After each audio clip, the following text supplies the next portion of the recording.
അപ്പോൾ ഈശോ മിശിഹ നമുക്കായി തന്നിട്ടുള്ള ഒരു സമ്മാനമാണെന്ത്? രക്ഷ. കർത്താവായ യേശു ക്രിസ്തുവിൽ വിശ്വസിക്കുക, നീയും നിന്റെ കുടുംബവും രക്ഷ പ്രാപിക്കും. അപ്പോൾ രക്ഷ എന്ന് പറഞ്ഞാൽ പലരും ധരിച്ചിരിക്കുന്ന ഒരു കാര്യം എന്ന് പറഞ്ഞാൽ യേശുവിനെ കൊണ്ട് വിശ്വസിക്കുക, അപ്പൊ ഞാൻ രക്ഷ പ്രാപിച്ചു, എന്റെ വീട് രക്ഷ പ്രാപിച്ചു എന്നാണ് പലരും കരുതിയിരിക്കുന്നത്. എന്നാൽ അങ്ങനെയല്ല. യേശുവിൽ വിശ്വസിച്ചു എന്നതുകൊണ്ട് മാത്രം ആരും രക്ഷ പ്രാപിക്കണമെന്നില്ല. അപ്പോൾ രക്ഷ പ്രാപിച്ചു എന്ന് പറഞ്ഞു കഴിഞ്ഞാൽ യേശുവിൽ വിശ്വസിച്ചു അതുകൊണ്ട് ഞാൻ രക്ഷ പ്രാപിച്ചേ എന്ന് അങ്ങനെ ഒരു രക്ഷ പ്രാപിക്കലില്ല. പിന്നെയോ രക്ഷ പ്രാപിക്കണമെങ്കിൽ അതിന് പറയുന്ന പ്രകാരമാണ് യേശു ക്രിസ്തു കുരിശിൽ മരിച്ച് നമുക്ക് വേണ്ടി വാങ്ങി തന്ന മുഴുവൻ കൃപാവരവും നമ്മൾ സ്വീകരിക്കുന്നതിന് പറയുന്ന പേരാണ് രക്ഷ. മനസ്സിലാവുന്നുണ്ടോ? ഇപ്പൊ ഈശോ നമുക്ക് വേണ്ടി കുരിശിൽ തൂങ്ങി മരിച്ചു ഇല്ലേ? ഈ കുരിശിൽ തൂങ്ങി മരിച്ച ഈശോയിൽ നിന്ന് എന്താണ് ഈശോ നമുക്ക് തരാൻ ആഗ്രഹിച്ചിരിക്കുന്നത് അത് പൂർണ്ണമായി നമുക്ക് തരണം. അതിന് പറയുന്ന പേരാണ് അത് സ്വീകരിക്കുന്നതിന് പറയുന്ന പേരാണ് രക്ഷ. ചിലർ വിചാരിക്കുന്നത് മരിച്ചു കഴിഞ്ഞാൽ സ്വർഗത്തിൽ പോകുന്നവരെ രക്ഷ എന്നാണ്, അല്ലേ? മരിച്ചു കഴിഞ്ഞാൽ സ്വർഗത്തിൽ പോയി അപ്പൊ രക്ഷ പ്രാപിച്ചു. അതാണ് ചിലരുടെ വിചാരം. മറ്റു ചിലരുടെ വിചാരം എന്റെ വീട്ടിൽ കഷ്ടപ്പാടുകൾ വന്നു, ക്ലേശങ്ങൾ വന്നു, ദുരിതങ്ങൾ വന്നു, അപ്പൊ അതൊക്കെ മാറിക്കിട്ടി, കുറെ സമ്പത്തുണ്ടായി, അപ്പൊ ഞാൻ രക്ഷ പ്രാപിച്ചു. ഇതാണ് ചിലരുടെ രക്ഷ. എന്നാൽ ഈശോ മിശിഹ ഇതൊന്നുമല്ല അർത്ഥമാക്കുന്നത്. ഇതൊന്നുമല്ല ഈശോ മിശിഹ അർത്ഥമാക്കുന്നത്. ഈശോ മിശിഹ ആഗ്രഹിക്കുന്നത് ഈശോ കാൽവരി കുരിശിൽ മനുഷ്യർക്ക് വേണ്ടി നൽകിയിരിക്കുന്നത് എന്തോ അത് പൂർണ്ണമായും നമ്മൾ സ്വീകരിക്കണം. ഇതിനെയാണ് ഈശോ മിശിഹ രക്ഷ എന്ന് പറയുന്നത്. എന്താണ് ഈശോ മിശിഹ കാൽവരിയിലെ കുരിശിൽ മരിച്ച് നമുക്ക് തന്നത്? നമ്മളത് അറിയണ്ടേ? വേണോ? ഉറക്കെ പറയൂ, വേണോ? വേണം. അത് അറിഞ്ഞാൽ മാത്രമേ നമുക്കത് സ്വീകരിക്കാൻ പറ്റൂ. അപ്പൊ എന്താണ് ഈശോ മിശിഹ കുരിശിൽ തൂങ്ങി നമുക്ക് വേണ്ടി തന്നത് എന്ന് നമ്മൾ പഠിക്കാൻ പോകുന്നത്? അത് പഠിക്കണമെങ്കിൽ ദൈവമാണല്ലോ മനുഷ്യനെ സൃഷ്ടിച്ചത്. ആണോ? അതെ, ദൈവമാണ് മനുഷ്യനെ സൃഷ്ടിച്ചത്. ഞാൻ ചോദിക്കട്ടെ, നിങ്ങൾക്ക് തോന്നുന്നുണ്ടോ നമ്മളിപ്പോ ആയിരിക്കുന്ന അവസ്ഥയിലാണ് ദൈവം നമ്മെ സൃഷ്ടിച്ചതെന്ന് തോന്നുന്നുണ്ടോ? എത്രയോ ക്ലേശങ്ങൾ അനുഭവിക്കുന്നു, എത്രയോ ദുഃഖങ്ങൾ അനുഭവിക്കുന്നു. ഇതുപോലെയുള്ള ഒരു മനുഷ്യനെയാണോ ദൈവം സൃഷ്ടിച്ചിട്ടുള്ളത് ഈ ഭൂമിയിലെ? അപ്പൊ നമ്മൾ പലരും ചോദിക്കുന്ന ചോദ്യമുണ്ട്, പ്രത്യേകിച്ച് നിരീശ്വരവാദികളൊക്കെ ചോദിക്കുന്ന ഒരു ചോദ്യമുണ്ട്. ഇങ്ങനെ മനുഷ്യനെ ക്ലേശങ്ങളിലേക്കും ദുരിതങ്ങളിലേക്കും കഷ്ടപ്പാടുകളിലേക്കും, വയനാട്ടിൽ ഭൂകമ്പമൊക്കെ ഉണ്ടായി, ഇങ്ങനെ ഒരു ദൈവം ഉണ്ടെങ്കിൽ എന്തുകൊണ്ട് ഒരു ഭൂകമ്പം ഉണ്ടായി? ഇങ്ങനെ ക്ലേശങ്ങളും ദുരിതങ്ങളും ഒരു മനുഷ്യനെ എന്തിന് സൃഷ്ടിച്ചു? നമ്മളിപ്പോൾ അനുഭവിക്കുന്ന ദുരിതങ്ങൾ, ഞാനിപ്പോൾ ജനിച്ചത് ഇന്ന ഭവനത്തിലാണ്, ഞാൻ വല്ല കോടീശ്വരന്റെ വീട്ടിൽ ജനിച്ചിരുന്നെങ്കിൽ ഈ വല്ല കഷ്ടപ്പാടും എനിക്ക് ഉണ്ടാകുമായിരുന്നോ? ഞാൻ വല്ല അംബാനിയുടെയോ അദാനിയുടെയോ മകനായി ജനിച്ചിരുന്നെങ്കിൽ എനിക്ക് ഈ വല്ല ദുരിതം ഉണ്ടാകുമായിരുന്നോ? അപ്പോൾ എന്നെ ഇങ്ങനെ സൃഷ്ടിക്കാനാണോ ദൈവം തീരുമാനിച്ചിരിക്കുന്നത്? ഈ ഒരു കാഴ്ചപ്പാട് നമ്മൾ ചോദിക്കാൻ ചോദ്യമാണ്. ഹല്ലേലൂയ. അപ്പൊ യഥാർത്ഥത്തിൽ ദൈവം ഇപ്പൊ നമ്മളെ സൃഷ്ടിച്ചപ്പോൾ അല്ല സൃഷ്ടിച്ചിട്ടുള്ളത്. ദൈവം പരിപൂർണനാണല്ലോ. ആണോ? ദൈവം പരിപൂർണനാണോ? ദൈവത്തിന്റെ പ്രത്യേകത ദൈവം പരിപൂർണനാണെന്ന്. അപ്പോൾ ദൈവം സൃഷ്ടികർമ്മം നടത്തുമ്പോൾ ഏതെന്നോട്ടത്തിൽ കാണുന്നൊരു കാര്യമുണ്ട്. ഒന്നാം ദിവസം ദൈവം ഇത് സൃഷ്ടിച്ചു, നന്നായിരിക്കുന്നു എന്ന് ദൈവം കണ്ടു. രണ്ടാം ദിവസം ദൈവം അടുത്തത് സൃഷ്ടിച്ചു, നന്നായിരിക്കുന്നു എന്ന് ദൈവം കണ്ടു. 6 ദിവസം ദൈവം സൃഷ്ടിച്ചു, എല്ലാം നന്നായിരിക്കുന്നു എന്ന് ദൈവം കണ്ടു. ദൈവം സൃഷ്ടിച്ചതൊക്കെ നന്നായിരിക്കുന്നു. പിന്നെ എന്താ നമ്മളിങ്ങനെയായി? നമ്മളെന്തിങ്ങനെയായി? അപ്പോൾ ഒരു പ്രശ്നം വന്നിട്ടുണ്ട്. ആ പ്രശ്നത്തിന് പറയുന്ന പേരാണ് പാപം. ബൈബിളിന്റെ ഭാഷയിൽ ആ പ്രശ്നത്തെ പറയുന്ന പേരാണ് പാപം. അപ്പൊ ദൈവം മനുഷ്യനെ സൃഷ്ടിച്ചിരിക്കുന്ന സൃഷ്ടിയുടെ ആ പരിപൂർണതയിൽ നിന്ന് അപൂർണതയിലേക്ക് മനുഷ്യനെ നടത്തിയതിനെ പറയുന്ന പേരാണ് പാപം.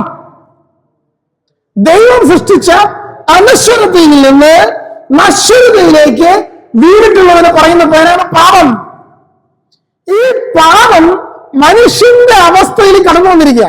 ഈ പാപകരമായ അവസ്ഥ നമ്മുടെ ജീവിതത്തിലേക്ക് കടന്നു വന്നപ്പോൾ നമ്മുടെ ജീവിതത്തിൽ ദൈവം സൃഷ്ടിച്ച സൃഷ്ടിയിൽ നിന്ന് കുറെ കാര്യങ്ങളൊക്കെ നഷ്ടപ്പെട്ടു പോയി. കുറെ കാര്യങ്ങളൊക്കെ നമ്മുടെ ജീവിതത്തിലേക്ക് കടന്നു വന്നു. അങ്ങനെ നഷ്ടപ്പെട്ടു പോയതിനെ തിരിച്ചു തരാനും നഷ്ടപ്പെട്ടു പോയതിനെ തിരിച്ചു തരാനും നമ്മുടെ ജീവിതത്തിലേക്ക് കടന്നു വന്നതിനെ നീക്കിക്കളയാനുമാണ് രക്ഷകൻ ഭൂമിയിൽ വന്നത്. ഹല്ലേലൂയ.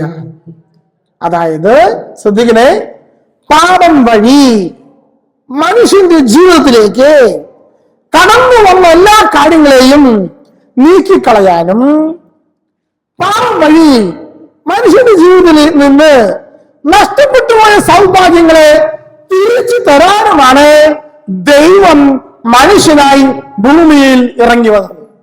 അപ്പൊ നമ്മൾ വിചാരിക്കുന്നത് മരിച്ചതിന് ശേഷം സ്വർഗത്തിൽ പോയിട്ടാണ് രക്ഷ. അല്ല അല്ല ഈശോ മിശിഹ പറയുന്ന ഇപ്രകാരമാണ്, ഇപ്പോൾ ഇവിടെ നിങ്ങൾ സ്വർഗത്തിൽ പോകണം. ഇപ്പോൾ ഇവിടെ നിങ്ങൾ സ്വർഗത്തിൽ പോകണം. അല്ലാതെ മരിച്ചതിന് ശേഷം സ്വർഗത്തിൽ പോകാമെന്ന് വിചാരിക്കണ്ട. ഇപ്പോൾ ഇവിടെ ഈ നിമിഷം സ്വർഗത്തിൽ പോകാത്തവൻ മരിച്ചതിന് ശേഷവും സ്വർഗത്തിലേക്ക് പോകുന്നില്ല. അപ്പൊ എന്താണ് സ്വർഗം? എന്താണ് സ്വർഗം?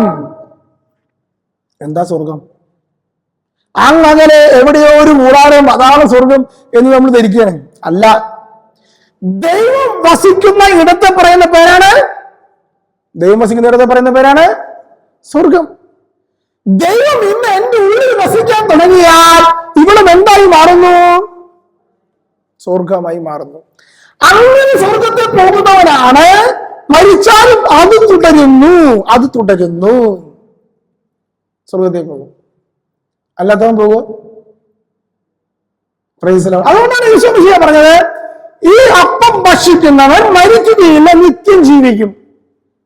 എന്നിട്ട് മരിക്കണില്ലേ നിങ്ങൾ? എന്നിട്ട് ഞാനും നിങ്ങൾ മരിക്കുന്നില്ലേ? മരിക്കുന്നുണ്ട്. എന്താണ് അതിനർത്ഥം? നിത്യജീവിതം എന്ന് പറയുന്ന ആ ലെവലിലേക്ക് മാറണം. ഇപ്പൊ മാറണം. അപ്പൊ മരണമല്ലാതായി തീരും. Hallelujah, hallelujah. അപ്പോൾ നമ്മൾ വീണ്ടും കടന്നു വരികയാണ്. എന്തെല്ലാം കാര്യങ്ങളാണ് എന്റെ ജീവിതത്തിൽ നിന്ന് നഷ്ടപ്പെട്ടു പോയത്? നമ്മളത് എടുക്കാൻ പോവാ. എന്തെല്ലാമാണ് എന്റെ ജീവിതത്തിൽ നിന്ന് നഷ്ടപ്പെട്ടു പോയ സൗഭാഗ്യങ്ങൾ? അതറിയണമെങ്കിൽ നമ്മൾ ഏതൻ തോട്ടത്തിലേക്ക് കടന്നു തരണം. അതറിയണമെങ്കിൽ എവിടെ പോകണം? ഏതൻ തോട്ടത്തിലേക്ക് പോകണം. ആദ്യം അവയുമാണ് ദൈവത്തിന്റെ സങ്കല്പത്തിലുള്ള സൃഷ്ടികൾ, അല്ലേ? അവരാണ് ദൈവം പൂർണ്ണതയെ രക്ഷിച്ചത്. അവരുടെ ജീവിതത്തിലേക്ക് പാപം കടന്നു വന്നപ്പോൾ ചില നഷ്ടങ്ങൾ അവർക്കുണ്ടായി. Price the Lord. 8, 9, 10 3 പേര് കുമ്പസാരത്തിനായിട്ട് പോകും.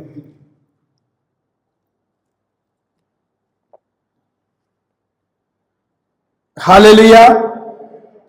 പാപം കടന്നു വന്നപ്പോൾ അവരുടെ ജീവിതത്തിലെ നഷ്ടങ്ങൾ ഉണ്ടായി. ഈ നഷ്ടങ്ങൾ നമ്മൾ നോക്കാൻ പോയി. ഈ നഷ്ടങ്ങൾ എന്തൊക്കെയാണ് നഷ്ടപ്പെട്ടെന്ന്. ഒന്നാമത്തെ നഷ്ടം ഒന്ന് മനസ്സിലാക്കണേ. ഒന്നാമത്തെ നഷ്ടം എന്ന് പറയുന്നത് എഴുതി വെച്ചോളൂ, വിശുദ്ധിയുടെ വസ്ത്രം. ഒന്നാമത്തെ നഷ്ടം വിശുദ്ധിയുടെ വസ്ത്രം. ഒന്നാമത്തെ നഷ്ടം അതാണ് കേട്ടോ. എന്താ കാരണം? നമ്മൾ ബൈബിളിലെ വചനത്തിൽ വായിക്കുകയാണ്. 3-ാം അധ്യായത്തിൽ 7-ാം തിരുവചനം ഇങ്ങനെ പറയുകയാണ്, ഉടനെ ഇരുവരുടെയും കണ്ണുകൾ തുറന്നു, തങ്ങൾ നഗ്നരാണെന്ന് തിരിച്ചറിഞ്ഞു. എപ്പോഴത് കണ്ണു തുറന്നത്? പാപം കടന്നു വന്നപ്പോൾ ഇരുവരും നഗ്നരെന്ന് തിരിച്ചറിഞ്ഞു. അപ്പൊ അതിന് മുമ്പ് അവരുടെ അവസ്ഥ എന്തായിരുന്നു? പാപം ചെയ്തപ്പോഴാണ് അവർ നഗ്നരെന്ന് തിരിച്ചറിഞ്ഞത്. അപ്പോൾ അവർക്ക് ലജ്ജ തോന്നി. അപ്പൊ അതിനു മുമ്പ് അവർ നഗ്നരായിരുന്നുവോ? പാപം ചെയ്യുന്നതിന് മുമ്പ് നഗ്നരായിരുന്നുവോ? ആയിരുന്നു. 2-ാം അധ്യായത്തില് 25-ാമത്തെ വചനം പറയാ, പുരുഷനും അവന്റെ ഭാര്യയും നഗ്നരായിരുന്നു, എങ്കിലും അവർക്ക് ലജ്ജ തോന്നിയിരുന്നില്ല. Praise the Lord. Praise the Lord. പുരുഷനും അവന്റെ ഭാര്യയും നഗ്നരായിരുന്നു, അവർക്ക് ലജ്ജ തോന്നിയിരുന്നില്ല. എന്താ കാരണം എന്നറിയാമോ? യഥാർത്ഥത്തിൽ അവർക്കൊരു വസ്ത്രം ഉണ്ടായിരുന്നു. ആ വസ്ത്രത്തിന് പേരാണ് വിശുദ്ധിയുടെ വസ്ത്രം, ദൈവത്തിന്റെ മഹത്വത്തിന്റെ വസ്ത്രം. ഇങ്ങനൊരു വസ്ത്രം കൊണ്ട് ദൈവം അവരെ പ്രകാശത്തിന്റെ വലിയൊരു മഹത്വത്തിന്റെ വസ്ത്രം ധരിപ്പിച്ചിട്ടാണ് വിട്ടിട്ടുള്ളത്. പാപം കടന്നു വന്നപ്പോൾ ഈ വിശുദ്ധിയുടെ വസ്ത്രം അങ്ങോട്ട് കീറിപ്പോയി, ഈ മഹത്വത്തിന്റെ വസ്ത്രം അങ്ങ് കീറിപ്പോയി. അപ്പോൾ അവരുടെ കണ്ണുകൾ തുറന്നു, അവർ നഗ്നരെന്ന് തിരിച്ചറിഞ്ഞു. അപ്പൊ ഒന്നാമത്തെ നഷ്ടം എന്താണ്? വിശുദ്ധിയുടെ വസ്ത്രം. ഹല്ലേലൂയ. സ്വരം ഉയർത്തി ഹല്ലേലൂയ. വളരെയേറെ ഉയർത്തി ഹല്ലേലൂയ. ഈ രണ്ടാമതൊരു നഷ്ടം ഉണ്ടായി. എന്തെന്നറിയാമോ? ദൈവം അവരോട് പറഞ്ഞു, നിങ്ങൾ ഈ വൃക്ഷത്തിന്റെ പഴം ഭക്ഷിച്ചാൽ, നന്മത്തിന്റെ വൃക്ഷത്തിന്റെ പഴം ഭക്ഷിച്ചാൽ നിങ്ങൾ മരിക്കും. അവർ മരിച്ചോ? അവർ മരിച്ചോ? ആദ്യം ആ പഴം ഭക്ഷിച്ചോ? അവർ മരിച്ചോ? അത് പോയ്സനാണ്, അത് വിഷമാണ്, തിന്നരുതെന്ന് ദൈവം പറഞ്ഞതാ. അവരത് തിന്നു, പക്ഷെ അവർ മരിച്ചില്ല. എന്താണ് മരണം? എന്താ മരണം? എന്റെ അപ്പാപ്പൻ മരിച്ചുപോയി. ഇനി എനിക്ക് എന്റെ അപ്പാപ്പനെ കാണാൻ പറ്റുമോ? കാണാൻ പറ്റുമോ? കാണാൻ പറ്റില്ല. കാരണം എന്താ? എന്റെ ജീവിതത്തിൽ നിന്ന് എന്റെ അപ്പാപ്പൻ എന്നേക്കുമായി വിട്ടുപോയി. എങ്ങോട്ടാ പോയേ? എങ്ങോട്ടാ പോയേ? എങ്ങോട്ടാ പോയി? സർവ്വതിക്ക് പോയി എന്നാണ് ഞാൻ വിശ്വസിക്കുന്നത്. കുഴപ്പമുണ്ടോ? വിശ്വസിച്ചോട്ടെ, വിശ്വസിച്ചോട്ടെ. ദൈവത്തെ സംബന്ധിച്ച് ആ വ്യക്തി മരിക്കുകയാണ് ചെയ്തത്, ജനിക്കുകയാണ് ചെയ്തത്? ദൈവത്തെ സംബന്ധിച്ച് ആ വ്യക്തി മരിക്കുകയാണ് ചെയ്തത്, ജനിക്കുകയാണ് ചെയ്തത്? ജനിക്കുകയാണ് ചെയ്തത്. മനസ്സിലാവുന്നുണ്ടോ? ശരിയല്ലേ ഞാൻ പറഞ്ഞത്? സംശയമുണ്ടോ? Hallelujah, hallelujah. അപ്പോൾ മരിക്കുക എന്ന് ദൈവം പറഞ്ഞാൽ വേറെ അർത്ഥം. മനസ്സിലാവുന്നുണ്ടോ? മരണം എന്ന് പറഞ്ഞാൽ ദൈവം ഉദ്ദേശിക്കുന്നത് വേറെ അർത്ഥം, നമ്മുടെ അർത്ഥമല്ല. നമ്മുടെ മരണം എന്ന് പറഞ്ഞാൽ നമ്മൾ പറയുന്നത് ഒരു വ്യക്തി മരിച്ചു, മരിച്ചു നമ്മൾ വിട്ടുപോയി എന്നാണ് അർത്ഥം. ദൈവത്തിന്റെ കൺസെപ്റ്റില് മരണം എന്ന് പറഞ്ഞാൽ ദൈവത്തിൽ നിന്ന് വിട്ടുപോയി എന്നർത്ഥം. അങ്ങനെ ദൈവത്തിൽ നിന്ന് വിട്ടുപോയ അവസ്ഥയെ പറയുന്ന പേരാണ് ഒന്നാമത്തെ മരണം. ഹല്ലേലൂയ. അപ്പൊ രണ്ടാമത്തെ മരണമുണ്ടോ? ദൈവത്തിന് മുമ്പിൽ രണ്ടാമത്തെ മരണമുണ്ട്. വെളിപാട് പുസ്തകത്തിൽ കാണും. അന്ത്യവിധിയിൽ പാപാവസ്ഥയിലുള്ള സകല ആത്മാക്കൾ അവർ ശരീരത്തോടുകൂടി നരകത്തിലേക്ക് തള്ളും. അതിനെ പറയുന്ന പേരാണ് രണ്ടാമത്തെ മരണം. അപ്പൊ എത്ര ടൈപ്പ് മരണമുണ്ട്? ദൈവത്തിന്റെ കൺസെപ്റ്റിലെ മരണം പറയുന്നത് കേട്ടോ, നമ്മുടെ കൺസെപ്റ്റിലെ മരണമല്ല. നമുക്കൊരു മരണമുള്ളൂ, വയസ്സാകുമ്പോ അല്ലെങ്കിൽ എന്തെങ്കിലും അപകടം ഉണ്ടാകുമ്പോ, രോഗം ഉണ്ടാകുമ്പോ തട്ടിപ്പോകുന്നതാണ് നമ്മുടെ മരണം. പക്ഷെ ദൈവത്തിനെ സംബന്ധിച്ചിടത്തോളം മരണം എന്ന് പറയുന്ന ഈ അവസ്ഥയൊന്നുമല്ല. ഹല്ലേലൂയ. ഒന്ന് വളരെ നിർത്തി പറഞ്ഞേ ഹല്ലേലൂയ. മനസ്സിലായത് മാത്രം പറഞ്ഞേ ഹല്ലേലൂയ. ദൈവത്തെ സംബന്ധിച്ച് ഒന്നാമത്തെ മരണത്തെ പറയുന്ന പേര് പാപം, രണ്ടാമത്തെ മരണത്തെ പറയുന്ന പേര് നരകം. ഒന്ന് ഷെയ്ഖിന്റെ അടുത്ത് പറഞ്ഞേ, ഒന്നാമത്തെ മരണത്തെ പറയുന്ന പേര് പാപം. ഒന്ന് പറയ്, ഷെയ്ഖിന്റെ അടുത്ത് പറയ്. ഒന്നാമത്തെ മരണത്തെ പറയുന്ന പേര് പാപം, രണ്ടാമത്തെ മരണത്തെ പറയുന്ന പേര് നരകം. ഒന്ന് പറയ്, രണ്ടാമത്തെ മരണത്തെ പറയുന്ന പേര് നരകം. ഈ രണ്ട് അവസ്ഥയിലും ദൈവത്തിൽ നിന്ന് മനുഷ്യൻ വിട്ടുപോകും. മനസ്സിലായോ?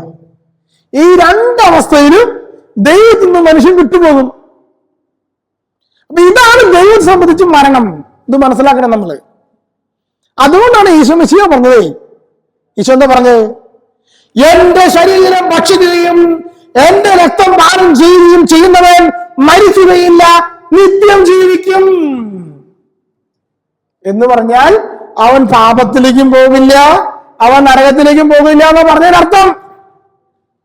അതുകൊണ്ടാണ് ധൂർത്തപുത്രന്റെ ഉമ്മയിൽ ഈശോ പറഞ്ഞത്, എന്റെ മകൻ മരിച്ചവനായിരുന്നു, അവൻ തിരിച്ചു വന്നു. അങ്ങനെയല്ലേ പറഞ്ഞത്?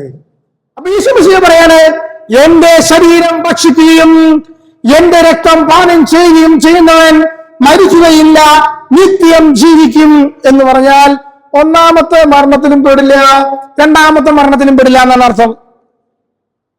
മനസ്സിലാവുന്നുണ്ടോ? വൈദികൻ അപ്പം എടുത്തുയർത്തി ഇത് ഭക്ഷിക്കുന്നവന് മരിക്കുകയില്ല എന്ന് പറയുമ്പോൾ അത് ഭക്ഷിച്ച് വീട്ടിൽ പോയിട്ട് മരിക്കുന്നുണ്ടല്ലോ ബ്രദറെ, അല്ലെ? ഈശോയുടെ ശരീരം ഭക്ഷിച്ച് വീട്ടിൽ പോയിട്ട് മരിച്ചു, കുഴഞ്ഞു വീണ് മരിച്ചു. പിന്നെ മരിക്കില്ല എന്ന് ഇവിടെ അച്ഛൻ പറഞ്ഞിട്ട് പിന്നെ എന്തുകൊണ്ട് മരിച്ചു എന്ന് ചോദിക്കരുത്.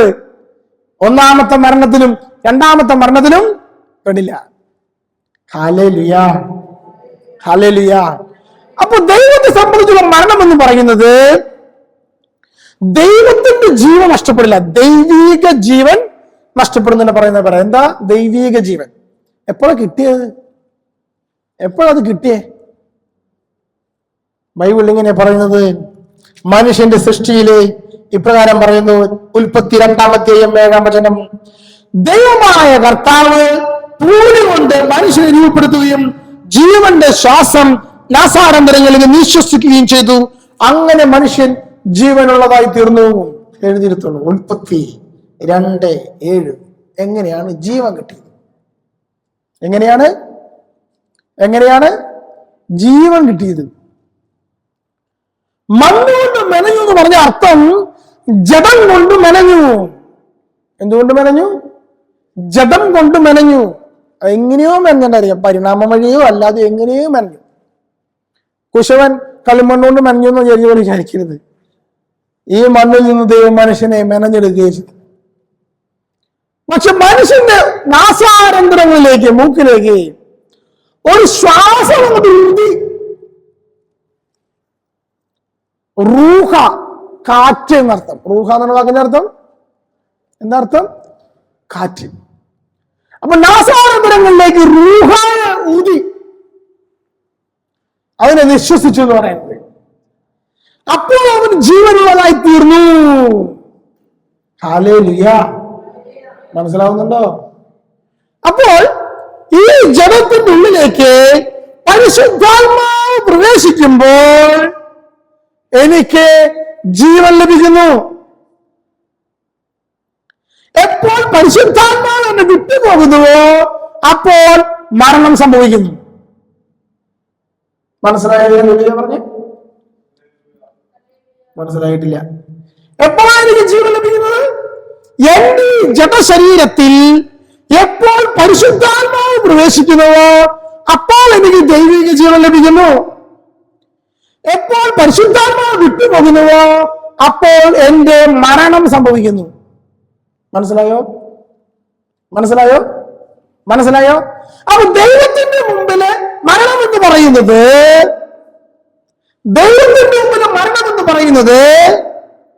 എന്റെ ഉള്ളിൽ നിന്ന് പരിശുദ്ധാത്മാവ് വിട്ടുപോകുന്ന അവസ്ഥയെ. എന്റെ ഉള്ളിൽ പരിശുദ്ധാത്മാവ് പ്രവേശിക്കുന്നതിനെയാണ് എന്ത് പറയുന്നത്? ജീവൻ എന്ന് പറയുന്നത്. അതാണ് ദൈവിക ജീവൻ.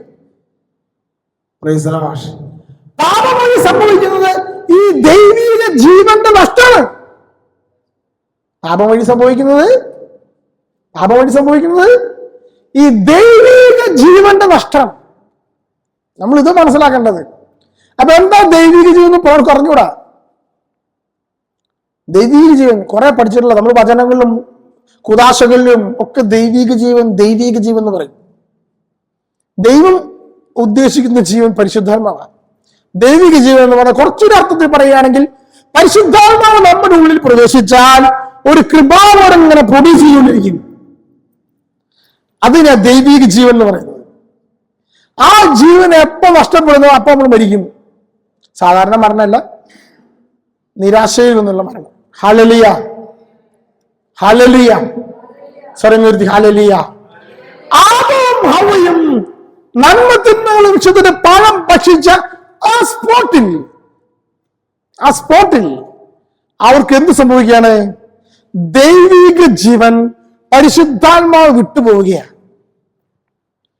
അപ്പോൾ ഒരുവന്റെ ജീവിതത്തിൽ രണ്ടാമത്തെ നഷ്ടത്തിന് പറയുന്ന പേര്,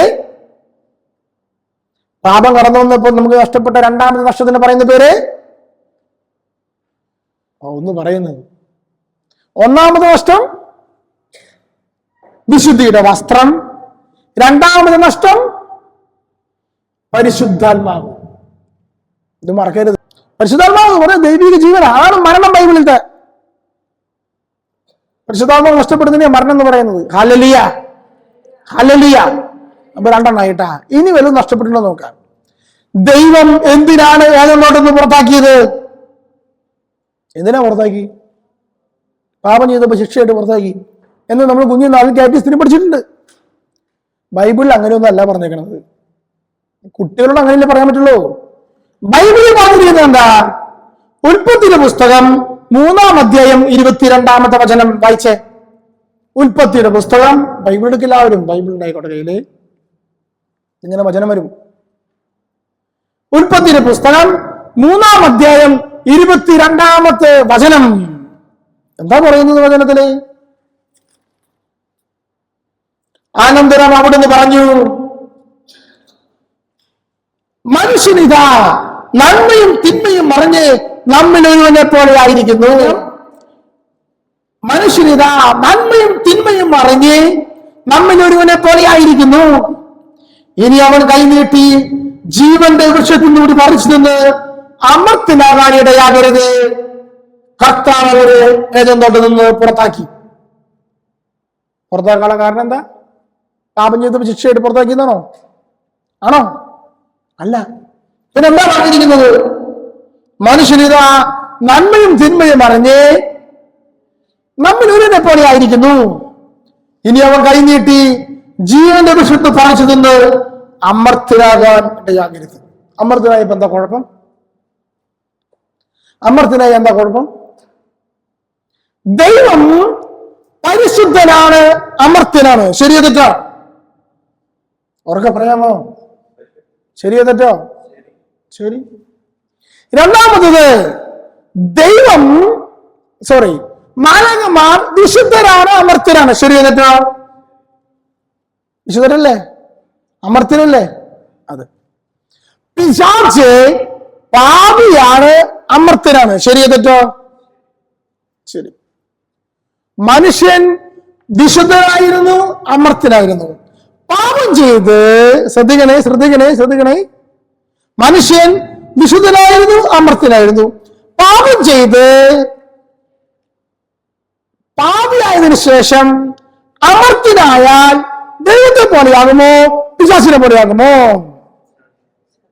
മനുഷ്യൻ വിശുദ്ധനായിരുന്നു, അമർത്യനായിരുന്നു. പാപം ചെയ്ത് മനുഷ്യൻ അമർത്യനായി തീർന്നാൽ ദൈവത്തെ പോലെയാകുമോ, പിശാചിനെ പോലെയാകുമോ? മനുഷ്യൻ പിശാചിനെ പോലെ ആകാതിരിക്കേണ്ടതിന് ദൈവം മനുഷ്യനെ ഏദൻ തോട്ടത്തിൽ നിന്ന് പുറത്താക്കി. Hallelujah, hallelujah. ഇത് മനസ്സിലായോ? എന്താ പറഞ്ഞതിന് അർത്ഥം മനസ്സിലായോ? മനുഷ്യൻ അനശ്വര ജീവിയായിരുന്നു. മനുഷ്യന്റെ ജീവിതത്തിൽ നശ്വരതയില്ല, അനശ്വരതയാണ്. മലയാളമാരെ പോലെയായിരുന്നു, അനശ്വര ജീവിയായിരുന്നു ദൈവം സൃഷ്ടിച്ചപ്പോ. വേദനകളില്ല, ദുഃഖങ്ങളില്ല, ദുരിതങ്ങളില്ല, സഹനങ്ങളില്ല. അനശ്വര ജീവികളായിട്ട് മനുഷ്യനെ നടക്കുക. പാപം കടന്നു വന്നിട്ട് മരണമില്ലാത്ത അനശ്വര ജീവിയായി നടന്നു പോയാൽ നമ്മൾ മാലാഖമാരെ പോലെയാകുമോ, പിശാചിനെ പോലെയാകുമോ? ഇങ്ങനെ പിശാചിനെ പോലെ ആകാതിരിക്കേണ്ടതിന് ദൈവം ചെയ്ത ഏറ്റവും പ്രധാനപ്പെട്ട പണിയാണ് ഏദൻ തോട്ടത്തിൽ നിന്ന് പുറത്താക്കുക. ഹല്ലേലൂയ. ജീവന്റെ വൃക്ഷത്തിന്റെ പഴം അത് ഭക്ഷിച്ചാൽ അമർത്യത കിട്ടും. വേണോ നിങ്ങൾക്ക്? വേണോ അമർത്യത? വേണമോ? വേണ്ട? വേണം. അമർത്യതയുടെ പഴം. മൂന്നാമത്തെ നഷ്ടത്തിന്റെ പേര് അമർത്യതയുടെ പഴം. ഒന്നാമത്തെ നഷ്ടം വിശുദ്ധിയുടെ വസ്ത്രം, രണ്ടാമത്തെ നഷ്ടം വിശുദ്ധാത്മാവ്, മൂന്നാമത്തെ നഷ്ടം ജീവന്റെ വൃക്ഷത്തിന്റെ പഴം. മൂന്നാമത്തെ നഷ്ടം. ഹല്ലേലൂയ. അപ്പൊ അതിലൂടെ സംഭവിച്ചെന്ന് പറയാമോ? നശ്വരത കടന്നു വന്നു. ദൈവം സൃഷ്ടിച്ചത് അനശ്വരതയിലാണ്, പരിപൂർണതയിലാണ്. അതിനുശേഷം നശ്വരത കടന്നു വന്നു. ഈ നശ്വരത കടന്നു വന്നപ്പോൾ എന്ത് വന്നു? സഹനങ്ങൾ വന്നു, പ്രകൃതി എതിരായി, വയനാട്ടിൽ ദുരിതം ഉണ്ടാവാൻ തുടങ്ങി, സുനാമി ഉണ്ടാവാൻ തുടങ്ങി. മനസ്സിലാവുന്നുണ്ടോ? നശ്വരത കടന്നു വന്നു, രോഗങ്ങൾ ഉണ്ടാവാൻ തുടങ്ങി. മനുഷ്യൻ തന്നെ അംഗവൈകല്യങ്ങളുള്ളവരാവാൻ തുടങ്ങി. കണ്ണില്ലാത്തവര്, കാലില്ലാത്തവര്, അല്ലേ? അപൂർണതകൾ ഉണ്ടാകാൻ തുടങ്ങി. ഇതാണ് നശ്വരത. മനുഷ്യൻ മാത്രമല്ല, പ്രകൃതി മുഴുവൻ നശ്വരതയിലേക്ക് വീണുപോയി. അങ്ങനെ വചനം പറയുന്നത്. പ്രകൃതി മുഴുവൻ നശ്വരതയിലേക്ക് വീണുപോയി. ഹല്ലേലൂയ. മൂന്നാമത്തെ നഷ്ടം പഠിച്ചു, ജീവന്റെ വൃക്ഷത്തിന്റെ പഴം. ഇനി നാലാമത്തെ നഷ്ടം കണ്ടുപിടിക്കാം. നാലാമത്തെ നഷ്ടം ശ്രദ്ധിക്കണേ. നാലാമത്തെ നഷ്ടം. ഈ നഷ്ടങ്ങളൊക്കെ കണ്ടുപിടിച്ചത് എന്തിനാണ്? എന്തിനാ ഈ നഷ്ടങ്ങളൊക്കെ കണ്ടുപിടിക്കുന്നത്? എന്തിനാണ്? ഞാൻ ആദ്യം പറഞ്ഞൊരു കാര്യമുണ്ട്. എന്താ? നമ്മുടെ ജീവിതത്തിൽ നഷ്ടപ്പെട്ടു പോയ കാര്യങ്ങൾ തിരിച്ചു തരുന്നതാണ് രക്ഷ. നമ്മുടെ ജീവിതം നഷ്ടപ്പെട്ടു പോയ കാര്യങ്ങള് രക്ഷകൻ ഉണ്ടെങ്കിൽ, ഈശോ മിശിഹാ രക്ഷകനാണെന്ന് പറയുന്നുണ്ടല്ലോ, അത് തിരിച്ചു തരണമേ വേണ്ടേ? അതാണ് നമ്മുടെ ലക്ഷ്യം. Price the Lord. അപ്പോൾ നാലാമത്തെ നഷ്ടം കണ്ടുപിടിക്കാൻ പോവാണേ. അതുവരെ ആദ്യം ഹൗവ ഒരുമിച്ചിരിക്കുമ്പോൾ ആദ്യം ഹൗവയെ കണ്ട പറയുന്ന കാര്യമുണ്ട്. എന്താണെന്നറിയാമോ? ആദ്യത്തെ പ്രേമകാവ്യം ഇപ്പൊക്കെ കുറെ ആമ്പിള്ളേര് പെമ്പിള്ളേര് പറയുന്ന പ്രേമകാവ്യം പറയാറുണ്ട്. ആദം തന്റെ ഭാര്യ ഹൗവയെ കണ്ടപ്പോൾ ആദ്യമായിട്ടൊരു പ്രേമകാവ്യം പാടി. ആ പ്രേമകാവ്യം ബൈബിളിലുണ്ട്. എന്താണെന്നറിയാമോ? എന്താണത്? കേട്ടിട്ടുണ്ടോ നിങ്ങള്? നീ എൻ്റെ അസ്ഥിയുടെ അസ്ഥിയും നീ എൻ്റെ മാംസത്തിന്റെ മാംസവും. ഇതാണ് ഫസ്റ്റത്തെ ലവ് ലെറ്റർ. ഹല്ലേലൂയ. ഭൂമിയിലുള്ള ഫസ്റ്റത്തെ ലവ് ലെറ്റർ ആണ്. നീ എൻ്റെ അസ്ഥിയുടെ അസ്ഥിയും നീ എൻ്റെ മാംസത്തിന്റെ മാംസവും. ഒന്നാണെന്നാ പറഞ്ഞതിനർത്ഥം. എന്നാൽ കേൾക്കണേ, എന്നാൽ പാപം കടന്നു വന്നപ്പോൾ ആദം എന്ത് പറഞ്ഞു? ആരാ നിനക്ക് പഴം തന്നെ? നീ ഈ പഴം തിന്നു എന്ന് ചോദിച്ചപ്പോ എന്താ പറഞ്ഞത്? നീ എനിക്ക് കൂട്ടിന് തന്നു, സ്ത്രീ എനിക്ക് തന്നു, ഞാൻ തിന്നു. കണ്ടോ? അങ്ങനെ എനിക്ക് കൂട്ടിന് തന്ന സ്ത്രീ ആ മരത്തിന്റെ പഴം എനിക്ക് തന്നു, ഞാനത് തിന്നു. ഉൽപ്പത്തി 3:12. ഹല്ലേലൂയ. സ്വരമുയർത്തി ഹല്ലേലൂയ. അങ്ങനെയാണ് ആദ്യത്തെ പ്രേമ കാവ്യം ഉടഞ്ഞുപോയത്. കുടുംബ ജീവിതം തകർന്നുപോയി. അതുപോലെ ഭാര്യയും ഭർത്താവും ഒരു മനസ്സും ഒരു ഹൃദയവുമായിരുന്നു. പാവം കടന്നു വന്നപ്പോൾ എന്ത് സംഭവിച്ചു? കുടുംബ ജീവിതം തകർന്നുപോയി. സ്ത്രീയും പുരുഷനും തമ്മിലുള്ള ബന്ധത്തിൽ വിള്ളൽ. അതാണ് സംഭവിച്ചത്. ഹല്ലേലൂയ. അത് സ്ത്രീ പുരുഷ ബന്ധത്തിൽ മാത്രമല്ല, സമൂഹത്തിൽ സംഭവിച്ചു. ശ്രദ്ധിക്കണേ, സമൂഹത്തിൽ സംഭവിച്ചു. അയൽവാസികൾ തമ്മിലുള്ള ഭിന്നത, മനുഷ്യരും തമ്മിലുള്ള ഭിന്നത. ഇതിന് ബൈബിൾ പറയുന്നത് 3 തരത്തിലുള്ള ഭിന്നതയാണ്. 3 തരത്തിലുള്ള ഭിന്നത. അതന്നെ അന്നും ഇന്നും എന്നുള്ളൂ. 3 തരത്തിലുള്ള ഭിന്നതയുണ്ട്. ഇനി ആരെങ്കിലും ഇനി ആരെങ്കിലും കുമ്പസാരിക്കാനുണ്ടോ? കുമ്പസാരിക്കാൻ ആരെങ്കിലും ഉണ്ടോ? ആരുമില്ല. എല്ലാവരും കുമ്പസാരിച്ചു. Praise the Lord. Praise the Lord. 3 തരത്തിലുള്ള ഭിന്നതയാണ് ലോകത്തുള്ളത്. യഹൂദനെന്നും യവനനെന്നും. ഒന്നാമത്തെ ഭിന്നത എന്താണ്? യഹൂദനെന്നും യവനനെന്നും. രണ്ടാമത്തെ ഭിന്നത സ്ത്രീ എന്നും പുരുഷനെന്നും. മൂന്നാമത്തെ ഭിന്നത അടിമയെന്നും ഉടമയെന്നും. ഏതൊക്കെയും 3 ഭിന്നത? ഇതറിയണം നമ്മള്. ഈ ലോകത്തിന്റെ സാമൂഹ്യ ക്രമം അങ്ങനെ കിടക്കണത്. 3 തരം ഭിന്നതയുള്ളത്. ഒന്ന് മേൽജാതിക്കാരൻ, കീഴ്ജാതിക്കാരൻ. മേൽത്തട്ടുകാരൻ, കീഴ്ത്തട്ടുകാരൻ. അതാണ് യഹൂദൻ, യവനൻ. മനസ്സിലായോ? 2 ബന്ധം പറയുന്നത്. യഹൂദൻ, യവനൻ. മേൽജാതിക്കാരൻ, കീഴ്ജാതിക്കാരൻ. ഇതാണ് ഒന്നാമത്തെ പ്രശ്നം.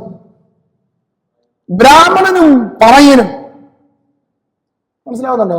വ്യക്തമായും പിക്ചർ കിട്ടാനാണ് ഞാനിത് പറഞ്ഞത്. രണ്ടാമത്തത് സ്ത്രീയും പുരുഷനും. ആർക്കാ മേധാവിത്യം? പുരുഷനാണോ മേധാവിത്യം? സ്ത്രീക്കാണോ മേധാവിത്യം? മൂന്നാമത്തത്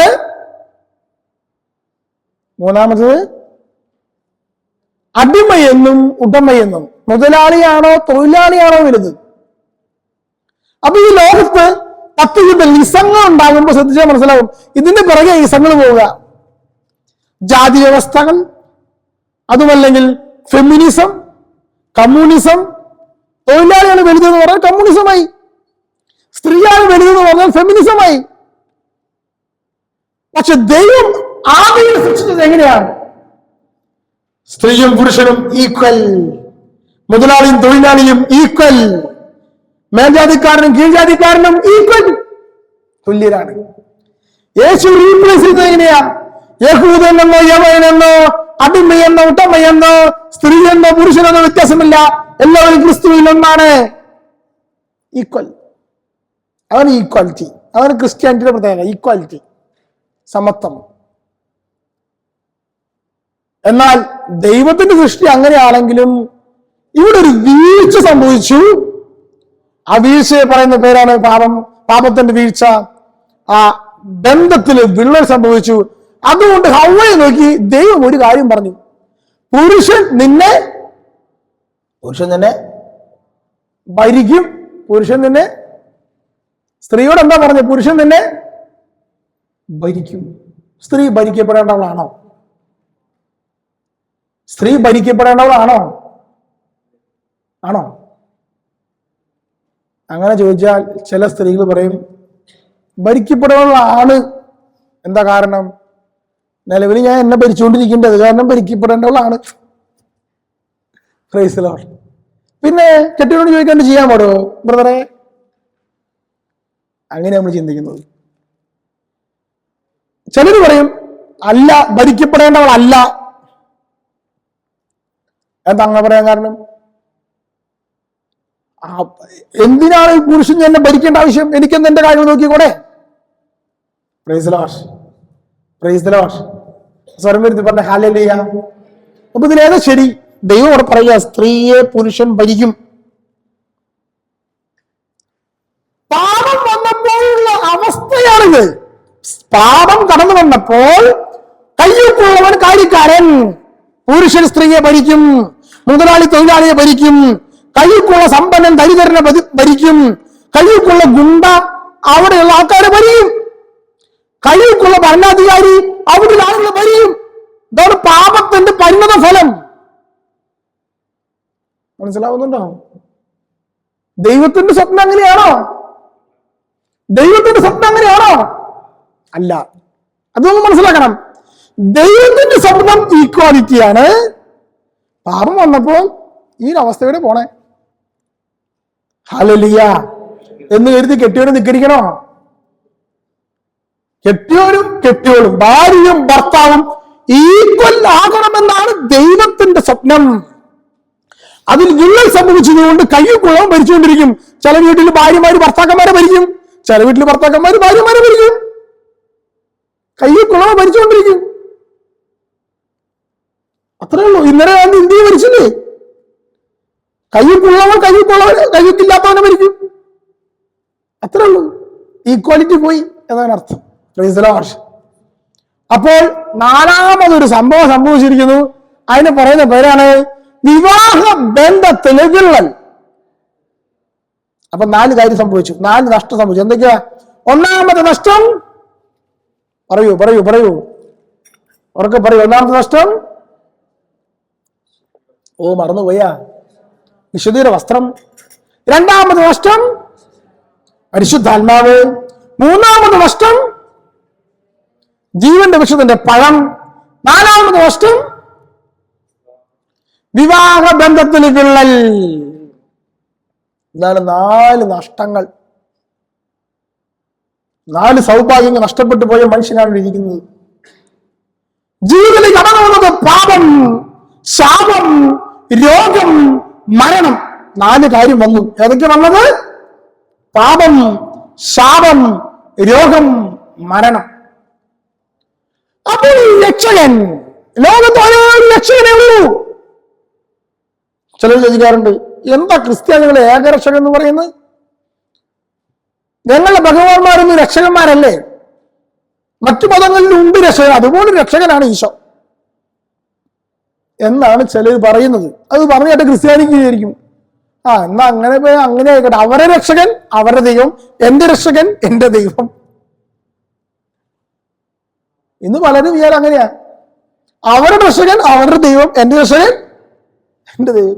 ഭൂമിയിലുള്ള സകല രക്ഷകന്മാരും അവരവരുടെ സമൂഹത്തെ രക്ഷിക്കുക ചെയ്തത്. യുദ്ധത്തിൽ നിന്നോ യുദ്ധം ചെയ്തോ മറ്റേതെങ്കിലും കാര്യം രക്ഷിച്ചു, അത്രേ ഉള്ളൂ, ബസ്. എന്നാൽ ഏകരക്ഷകനായ ഈശോ മിശിഹ നമുക്ക് രക്ഷ വാങ്ങി കുരിശിൽ വാങ്ങി തന്നപ്പോൾ അവിടുന്ന് ചെയ്തത് എന്റെയും നിങ്ങളുടെയും എന്നേക്കുമുള്ള വ്യക്തികളുടെയും ജീവിതത്തിൽ നഷ്ടപ്പെട്ടു പോയ സൗഭാഗ്യങ്ങളെ തിരിച്ചു തരികയും കടന്നു വന്നവയെ നീക്കിക്കളയുകയോ ചെയ്തു.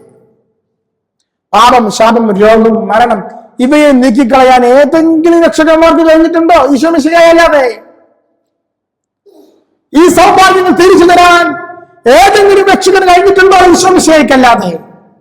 അതുകൊണ്ടാണ് ഈശോ മിശിഹയാണ് ഏകരക്ഷകൻ എന്ന് പറയുന്നത്. വിശ്വസിക്കുന്നവര് വലതുകരം ഉയർത്തി ഹല്ലേലൂയ പറഞ്ഞാട്ടെ. ഉറക്കെ പറഞ്ഞേ, സ്വരം ഉയർത്തി പറഞ്ഞേ, മനസ്സിലായവര് പറഞ്ഞേ.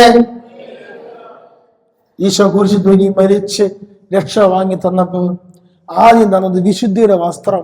കിട്ടിയിട്ടുണ്ടോ? വിശുദ്ധിയുടെ വസ്ത്രം കിട്ടിയിട്ടുണ്ടോ? എപ്പോഴാ കിട്ടിയേ? മാമോദിസ സമയത്ത് പ്രതികാരമായിട്ട് ഒരു വെള്ളത്തുണി തരൂലേ, ഒരു വെള്ളുടുപ്പ് തരും. ഇത് ധരിച്ചോ? ഇല്ലേ? ഉണ്ടോ? ഉറക്കെ പറയുന്നു, ഉണ്ടോ? എന്താ കാരണം?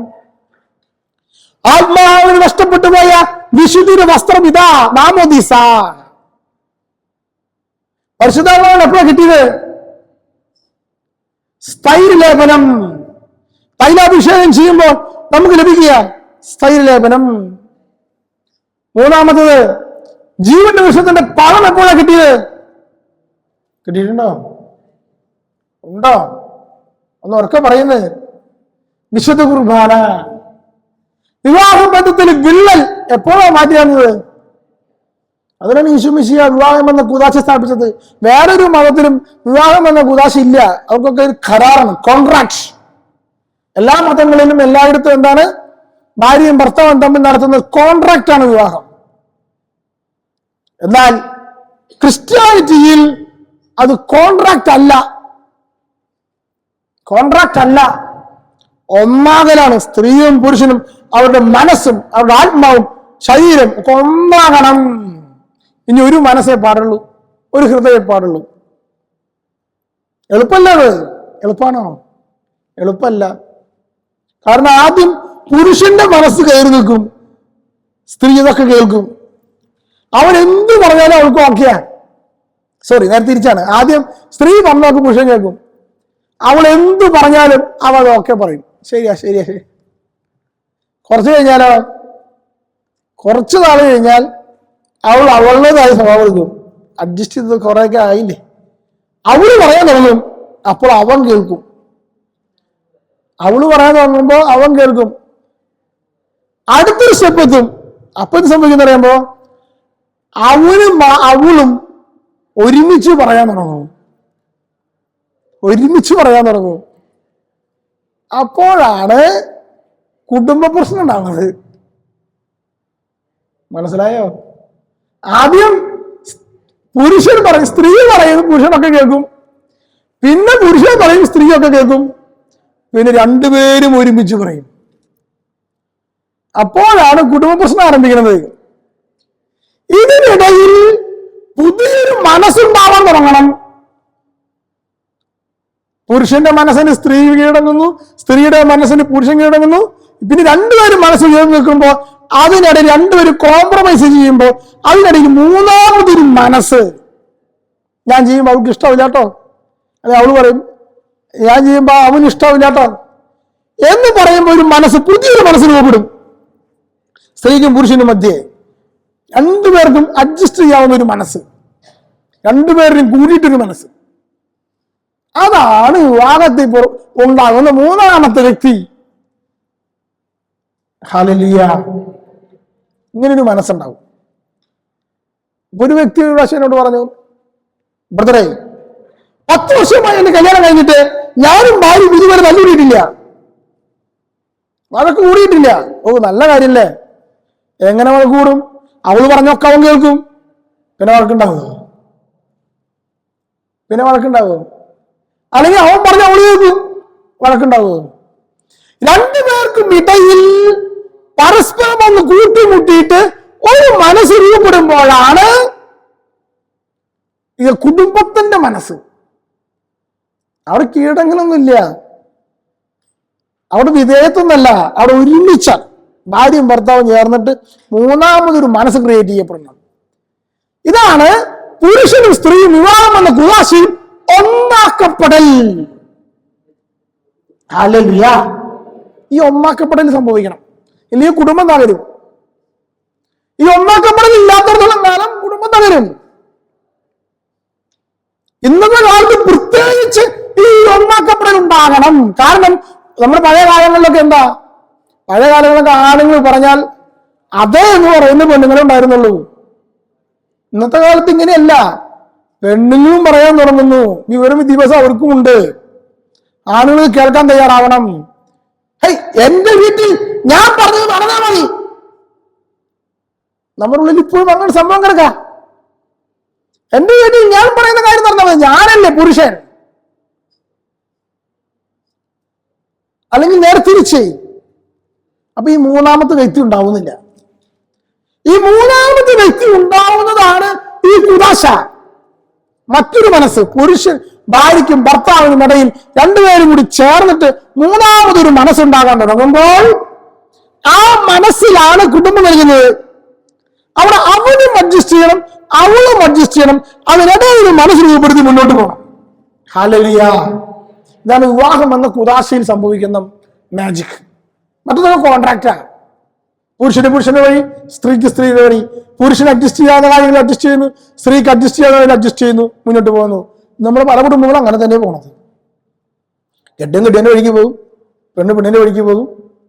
എന്നിട്ട് എപ്പോഴെങ്കിലൊക്കെ ഒന്ന് തമ്മിൽ യോജിക്കുമ്പോൾ എന്തെങ്കിലുമൊക്കെ പറയും. അവിടെ ഒന്ന് മുന്നോട്ട് പോകാൻ പറ്റുമോ നോക്കും. മുഴുവല്ല അതിയാര അങ്ങനെയാണ് ഓട്ടെ, അങ്ങനെ തള്ളിക്കളയുന്നു. ഈ ഒന്നാക്കൽ പ്രക്രിയ സംഭവിക്കുന്നില്ല. ഹല്ലേലൂയ. വളരെ ഉയർത്തി ഹല്ലേലൂയ, സ്വരമുയർത്തി ഹല്ലേലൂയ, ശക്തിയോടെ ഹല്ലേലൂയ. മാമോദിസയെ കുറിച്ച് പറയാം. മാമോദിസ നിങ്ങൾക്കറിയാമോ? എന്താണ് മാമോദിസ എന്ന് അറിയണം, നമ്മൾ അറിയണം. അപ്പൊ നമുക്ക് ഇതിന്റെ ക്രിസ്ത്യാനിയുടെ വില അറിയുള്ളൂ. ഞാൻ എന്തിനാ മാമോദിസ സ്വീകരിച്ചിരിക്കുന്നത് എന്നതിന്റെ വില അറിയണമെങ്കിൽ എന്താണ് മാമോദിസ നമ്മൾ അറിയണം. ഈ ആദത്തിന്റെ ഹവ്വയുടെ ഉള്ളിൽ നിന്ന് വിഷ്ണുവിന്റെ വസ്ത്രം നഷ്ടപ്പെട്ടിട്ട് പരിശുദ്ധാത്മാവ് നഷ്ടപ്പെട്ടിട്ട് എപ്പോഴും പ്രവേശിക്കുക. ആദവും പാപം ചെയ്തു, തുടർന്ന് പുറത്താക്കപ്പെട്ടു, നശ്വരതയിലേക്ക് വീണു. പിന്നെ ഉണ്ടാവുന്ന മക്കൾ ആരും തന്നെ വിശുദ്ധരാകുന്നില്ല. ഒരു ആബേലുണ്ടായി, ഒരു കായലുണ്ടായി. കായൽ ആബേലിനെ കൊന്നു. പിന്നെ ഒരു സേത്ത് ഉണ്ടായി. പിന്നെ കുറെ മക്കളുണ്ടായി ആദത്തിനോവയ്ക്കും. അവരിങ്ങനെ വളർന്നു വരുമ്പോൾ ഒരു ഭാഗത്തുകൂടെ നല്ലവരുണ്ടാവുന്നു, മറുഭാഗത്തുകൂടെ കെട്ടവരുണ്ടാവുന്നു. ഇങ്ങനെയാണ് ഈ പോണത്. ഒരു ഭാഗത്തുകൂടെ നല്ലവരുണ്ടാകുന്നു, ഒരു ഭാഗത്തുകൂടെ കെട്ടവരുണ്ടാകുന്നു. ആബേലുണ്ടാകുന്നു, കായേലുണ്ടാകുന്നു. സേത്തിന്റെ മക്കളുണ്ടാകുന്നു, മറ്റു മക്കളുണ്ടാകുന്നു. ഇങ്ങനെ പോയിക്കൊണ്ടിരിക്കുക കേട്ടോ. ഹല്ലേലൂയ. സ്വരമുയർത്തി ഹല്ലേലൂയ, ബലമുയർത്തി ഹല്ലേലൂയ, ശക്തിയോടെ ഹല്ലേലൂയ. ഇങ്ങനെയാണ് മനസ്സിലാവും. ഉൽപ്പത്തിയുടെ പുസ്തകം വായിക്കും മനസ്സിലാവും. ഇങ്ങനെ പോയിക്കൊണ്ടിരിക്കുക. ഇങ്ങനെ പോകുമ്പോൾ കായന്റെ മക്കൾ നശിച്ച തലമുറ ഉണ്ടാവുന്നു. ഒരു സമയത്ത് വെച്ചിട്ട് എന്ത് സംഭവിക്കുന്ന അറിയാമോ? ദൈവപുത്രന്മാർ മനുഷ്യപുത്രിമാരെ അഴകുള്ളവരെന്ന് കണ്ടു. ബൈബിളിൽ പറയാ ദൈവപുത്രന്മാർ ആരീ ദൈവപുത്രന്മാർ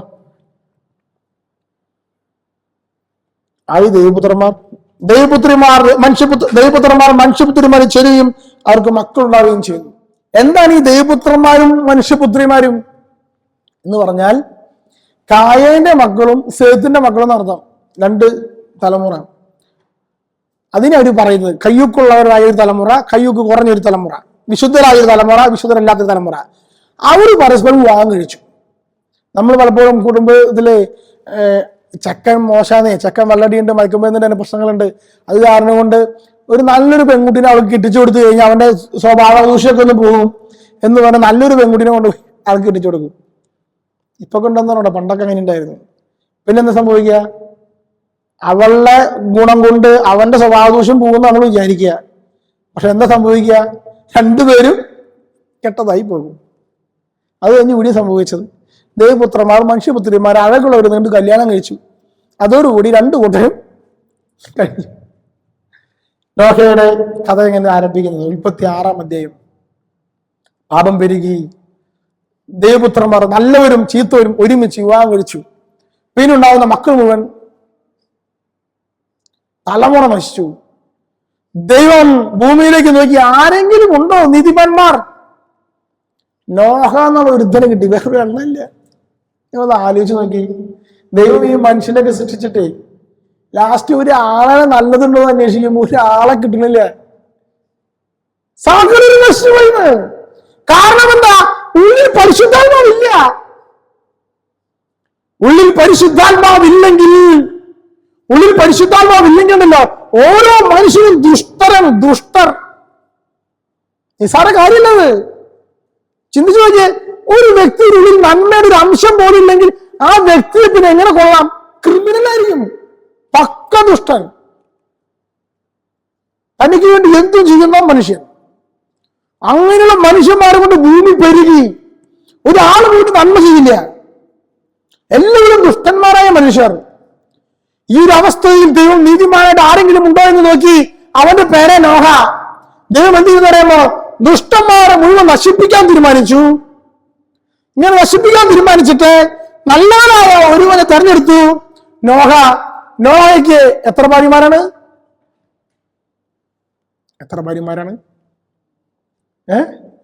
ഒരു ഭാര്യ. എത്ര മക്കളാണ്? 2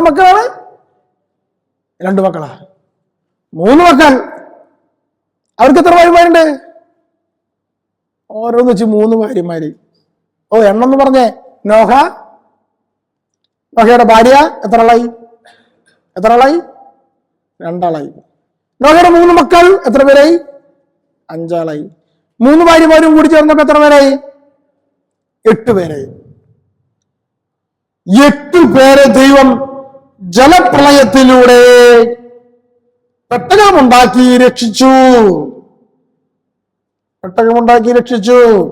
1 പത്രോസ് 3:20 വചനം വായിച്ചേ. ബൈബിളില്ലേ? എടുക്കൂ. 1 പത്രോസ് 3:20. 1 പത്രോസ് 3:20.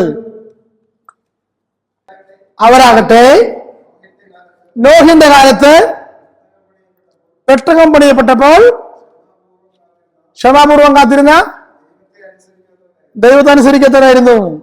വൈകി ആ പെട്ടകത്തിൽ ഉണ്ടായിരുന്ന 8 പേർ മാത്രമേ ജലത്തിലൂടെ രക്ഷ പ്രാപിച്ചുള്ളൂ. അടുത്ത വരി. അതിന് സദൃശമായ ജ്ഞാനസ്നാനം ഇപ്പോൾ നിങ്ങളെ രക്ഷിച്ചിരിക്കുന്നു. മനസ്സിലായോ പറഞ്ഞതിനർത്ഥം? നോഹയുടെ ജലപ്രളയമാകുന്ന ആ ജലത്തെ മാമോദീസായോട് ജ്ഞാനസ്നാനത്തോടെ തുല്യപ്പെടുത്തിയിരിക്കുക. എന്തിനു വേണ്ടി? നിങ്ങൾക്കറിയാമോ അവിടെ പറയുന്ന പ്രളയം എന്ന് പറയുന്നത് യേശുവിന്റെ കുരിശിൽ മരണത്തിലെ തിരുനാളിൽ നിന്നൊഴുകിയ രക്തവും ജലവും. ആ ജലമാണ് അനേകം വർഷങ്ങൾക്ക് മുമ്പ് നോഹയുടെ ജലപ്രളയത്തിലൂടെ മാമോദീസ അനുഭവമായി യേശുവിന്റെ രക്ഷയുടെ മുന്നാസ്വാദനമായി മാറുന്നത്. മനസ്സിലാകുന്നുണ്ടോ? അതിലൂടെ രക്ഷ പ്രാപിച്ച 8 പേരുടെ തലമുറ മാത്രമേ ഇന്ന് ലോകത്തുള്ളൂ. അതുകൊണ്ടാണ് ഇന്നുള്ള ഓരോ മനുഷ്യരുടെ ഉള്ളിലും പരിശുദ്ധാത്മാവുള്ളത്. അതുകൊണ്ടാണ് ഹിന്ദു ആയാലും ക്രിസ്ത്യാനി ആയാലും മുസ്ലിം ആയാലും അവനുള്ളിൽ നന്മ ചെയ്യാനുള്ള കഴിവുള്ളത്. അതുകൊണ്ട് അവർ ദുഷ്ടമാണല്ലാത്തത്. കാരണം അവർക്ക് എവിടെ നിന്ന് കിട്ടിയ പരിശുദ്ധാത്മാവ്? നോഹയും നോഹയുടെ മക്കളും അന്ന് ജലപ്രളയമാകുന്ന മാമോദീസ എന്ന് പ്രവേശിച്ചു. അവരുടെ തലമുറയായത്. ഹല്ലേലൂയ. മനസ്സിലായോ? അപ്പൊ അതെവിടെ നിന്ന് വന്നു? ക്രിസ്തുവിന്റെ തിരുവിലാവിൽ ഒഴുകുന്ന ജലം. അതാണ് നമുക്ക് ലഭിക്കുന്ന മാമോദീസ. ഈ മാമോദീസ ജലത്തിന്റെ പ്രത്യേകത, ഈ രീതിയിൽ നിന്ന് ഇസ്രായേൽ ജനത്തെ കടത്തിക്കൊണ്ടുവന്ന ചെങ്കടലിന്റെ അനുഭവം അത് മാമോദീസയാണ്. പാപത്തിൽ നിന്നുള്ള വിടുതൽ. ജോഷയുടെ നേതൃത്വത്തിൽ മരുഭൂമിയിൽ നിന്ന് ഇസ്രായേൽ കാലം നശിച്ചു കിടക്കുമ്പോൾ ആ ജോർദാൻ നദി മുറിച്ചെടുക്കുന്ന അനുഭവം അത് മാമോദീസയാണ്, നിത്യജീവനിലേക്കുള്ള പ്രവേശനം. എന്നാൽ ഇതിന്റെ ഒറിജിനൽ ഫോം എവിടെ കിടക്കുന്നത്? ഇതൊക്കെ പ്രതീകമാണെങ്കിൽ, ഇതൊക്കെ മുന്നാസ്വാദനമാണെങ്കിൽ, കറക്റ്റ് ആസ്വാദനം എവിടെ കിടക്കുന്നത്? യേശുവിന്റെ തിരുവിലാവിൽ നിന്ന് പുറപ്പെട്ട രക്തവും ജലവും. ഹല്ലേലൂയ. പലതരം പറഞ്ഞേ ഹല്ലേലൂയ. ഞാൻ പറയുന്നത് മനസ്സിലാവുന്നുണ്ടോ? പറയുന്നത് മനസ്സിലാവുന്നുണ്ടോ? ഈ ജലമാണ് അവർ മുന്നാസ്വാദനം നടത്തിയത്. ഈ ജലമാണ് ലോകത്തിലെ ഓരോ മനുഷ്യരെയും വിശുദ്ധീകരിക്കുന്നത്. ഈ ജലമാണ് എന്നെ കഴുകിയെടുക്കുന്നത്.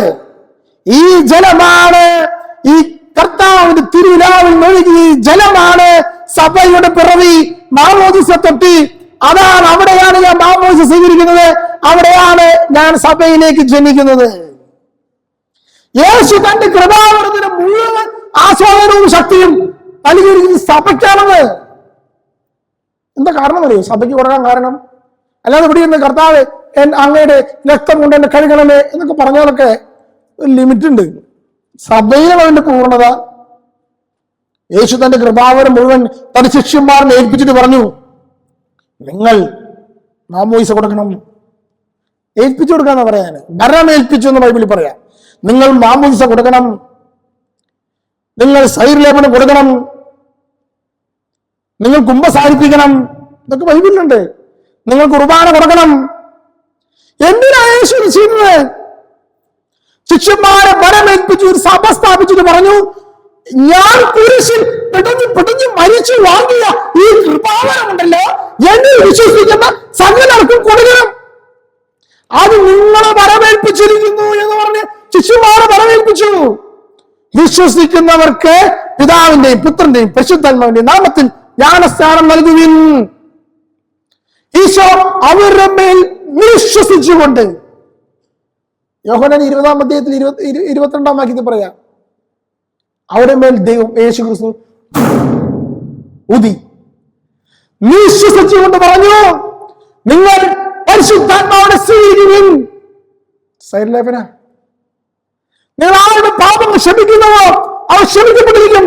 നിങ്ങൾ ആരുടെ പാപങ്ങൾ കെട്ടുന്നവോ കെട്ടപ്പെട്ടിരിക്കും. കുമ്പസാര. യോഹന്നാൻ 20-22. കുരിശിൽ നിന്ന് മരിച്ചുയർത്തെഴുന്നേറ്റ ക്രിസ്തു ശിഷ്യന്മാർക്ക് പരമേൽപ്പിച്ചതാ കുമ്പസാരവും കുർബാനയും. പെസഹാനാളിൽ കുർബാനയും കുമ്പസാരവും സ്ഥൈര്യവും. അതാണ് അവിടെ സംഭവിച്ചത്. പരിശുദ്ധാത്മാവിനെ സ്വീകരിക്കുവിൻ. രണ്ടാമത് എന്താ ചെയ്യുന്നത്? ആരുടെ പാപം ക്ഷമിക്കുന്നതോ ക്ഷമിക്കപ്പെട്ടിരിക്കും, ആരുടെ പാപം കിട്ടുന്നതോ കെട്ടപ്പെട്ടിരിക്കും. കുമ്പസാരം. അപ്പൊ ഇതാണ് വിശ്വസിയ താൻ നേടിയെടുത്ത രക്ഷ മുഴുവൻ ശിഷ്യന്മാർക്ക് ഏൽപ്പിച്ചു. ശിഷ്യന്മാരത് ആർക്ക് കൊടുക്കും? അവർ മരിച്ചു പോയില്ലേ? മരിക്കുമ്പോൾ അവർക്ക് കിട്ടിയ അധികാരം അവർ അവരുടെ ശിഷ്യന്മാർക്ക് ഏൽപ്പിച്ചു. അവരെന്ത് ചെയ്തു? അവരുടെ ശിഷ്യന്മാർക്ക് ഏൽപ്പിച്ചു. അവരെന്ത് ചെയ്തു? അവരുടെ ശിഷ്യന്മാർക്ക് ഏൽപ്പിച്ചു. അങ്ങനെ ഏൽപ്പിച്ച എവിടെത്തി? ആരുടെ കയ്യിലിപ്പുള്ളത്? ഇപ്പോഴത്തെ മെത്രന്മാരുടെ കയ്യിലതുള്ളൂ. ഇപ്പോഴത്തെ ഇപ്പോഴത്തെ ഉറക്കെ പറയും, ആരുടെ കയ്യിലുള്ളത്? മെത്രാന്മാരുടെ കയ്യിലുള്ളത്. മനസ്സിലായോ പറഞ്ഞത്? യേശു ശിഷ്യന്മാരനെ ഏൽപ്പിച്ചു, ശിഷ്യന്മാർ അവരുടെ ശിഷ്യന്മാരനെ ഏൽപ്പിച്ചു, അവരുടെ ശിഷ്യന്മാർ അവരുടെ ശിഷ്യന്മാരനെ ഏൽപ്പിച്ചു. ഇങ്ങനെ കൈമാറി കൈമാറി കൈമാറി കൈമാറി എവിടെ എത്തി? ഇപ്പോഴത്തെ മെത്രാന്മാരുടെ കയ്യിൽ ഈ അധികാരമുണ്ട്. ഏതെങ്കിലും പള്ളിയിലച്ഛനോട് മെത്രാന്മാർ പറയും, നീ കുമ്പസാരിപ്പിച്ചോ, അപ്പൊ അച്ഛൻ റെഡി. ആ മെത്രാൻ അച്ഛനോട് പറയണം, നീ കുമ്പസാരിപ്പിക്കണ്ട, അപ്പൊ കഴിഞ്ഞു. നീ കുർബാന ചൊല്ലിക്കോ, മെത്രാൻ അച്ഛനോട് പറഞ്ഞു, അപ്പൊ കുർബാന റെഡി. അപ്പൊ മെത്രാൻ പറയണം, നീ നാളോട് കുർബാന ചൊല്ലണ്ട, കഴിഞ്ഞു. അധികാരം ആരോഗ്യത്തിലുള്ളത് മെത്രാന്മാരല്ല. അതിനെ പറയുന്ന പേരെ സഭ, അതിനെ പറയുന്ന പേരെ സ്ലൈക പാരമ്പര്യം. എന്തുകൊണ്ട് തന്നത്? യേശുവിന്റെ രക്ഷ അവരുടെയും പോകാതെ ഇത് കുദാശ സ്വീകരിക്കുന്ന ഓരോ ക്രിസ്ത്യാനിക്ക് കിട്ടണമെന്ന് നമുക്ക് നിർബന്ധമില്ലെങ്കിലും ആർക്ക് നിർബന്ധമുണ്ട്? മാമോ സ്വീകരിക്കണം നമുക്ക് വല്ല നിർബന്ധമുണ്ടോ? കുർബാന സ്വീകരിക്കണം നിങ്ങൾക്ക് വല്ല നിർബന്ധമുണ്ടോ? ഉണ്ടോ? എനിക്ക് വയ്യ, രാവിലെ എഴുന്നേറ്റപ്പോ എനിക്ക് വയ്യ കുർബാന സ്വീകരിക്കാൻ, ഞാൻ കുർബാനയ്ക്ക് പോകണില്ല, എനിക്ക് നേരില്ല. പള്ളിയിൽ പോയി ഞാൻ തിരിഞ്ഞിരിക്കും, എനിക്ക് കുർബാനപ്പം വേണ്ട, ഈശോ വേണ്ട. നമുക്ക് നിർബന്ധമില്ലെങ്കിലും ആർക്ക് നിർബന്ധമുണ്ട്? കുരിശുമ്മ കിടന്ന് പടഞ്ഞവന് നിർബന്ധമുണ്ട്. അതുകൊണ്ട് ശിഷ്യന്മാരനെ ഏൽപ്പിച്ചു കൊടുത്തുക, മര്യാദയ്ക്ക് കൊടുത്തോന്ന് ശിഷ്യന്മാർക്ക്. ശിഷ്യന്മാർ അത് വള്ളിപുള്ളി തെറ്റാതെ കണ്ട് ശിഷ്യന്മാർക്ക് കൊടുത്ത് പോയേക്ക. അതാണ് നമ്മെ പിടിച്ചിട്ട് ആണ്ടിലൊരിക്കൽ കുമ്പസാരിച്ചിട്ടുണ്ടോ അച്ഛന്മാര് ചോദിക്കുക. അച്ഛന്മാർക്ക് വേറെ പണിയൊന്നുമില്ലേ, ഞാൻ കുമ്പസാരിക്കുന്നതുകൊണ്ട് ഞാൻ തീരുമാനിക്കും. അവർ ചോദിക്കാൻ കാരണം എന്താ? കർത്താവ് അവരെ ഏൽപ്പിച്ചത് കൊണ്ടാ ചോദിക്കുന്നത്. ഹല്ലേലൂയ, സ്വരമുയർത്തി ഹല്ലേലൂയ. സ്വർഗ്ഗത്തിൽ 3 സാക്ഷികളാണുള്ളത്, ജലം, രക്തം, ആത്മാവ്. 1 യോഹന്നാൻ 5-ാം അധ്യായം 7-ാം വാക്യം എഴുതിയതോ മറക്കണ്ട. സ്വർഗത്തിൽ 3 സാക്ഷികളാണുള്ളത്, ജലം, രക്തം, ആത്മാവ്. നമ്മൾ മരിച്ചിട്ട് സ്വർഗത്തിൽ പോകുമ്പോഴേ, നീ കൊള്ളാലോ മോനെ, നീ സ്വർഗത്തേക്ക് വന്ന കാണല്ലേ, ഇങ്ങനെയൊക്കെ ചെയ്തിട്ട് നിനക്ക് ആരടാ സ്വർഗത്തിൽ അനുവാദം തന്നത്? അപ്പൊ നീ പറയണം, ജലം, രക്തം, ആത്മാവ്, ഇത് 3 എനിക്ക് വേണ്ടി സാക്ഷ്യം നിൽക്കുന്നുണ്ട്, ഞാൻ സ്വർഗത്തിന് അർഹപ്പെട്ട. ജലം എന്താ? നീ സ്വീകരിച്ച മാമോദിസ. രക്തം എന്താ? നീ സ്വീകരിച്ച വിശുദ്ധ കുർബാന. ആത്മാവ് എന്താ? നീ സ്വീകരിച്ച സ്ഥൈര്യലേപനം. ഇതിനാണ് സഭ പറയുന്നത് പ്രാരംഭ കുദാശകൾ. ഒരു ക്രിസ്ത്യാനിയാണെങ്കിൽ ഇത് 3 അവന് അവകാശപ്പെട്ടതാ. മാമോദിസ, സ്ഥൈര്യലേപനം, കുർബാന. ഹല്ലേലൂയ. ജീവിതത്തിന്റെ വൃക്ഷത്തിന്റെ ഫലമാണ്. നമ്മുടെ ഹൃദയങ്ങളെ വിവേചിച്ചറിഞ്ഞ് വേണം സ്വീകരിക്കാൻ. പാപം ചെയ്തിട്ട് ജീവന്റെ വൃക്ഷത്തിന്റെ പഴം തിന്നാൽ ദൈവത്തെ പോലെയാകുമോ, പിശാചിനെ പോലെയാകുമോ?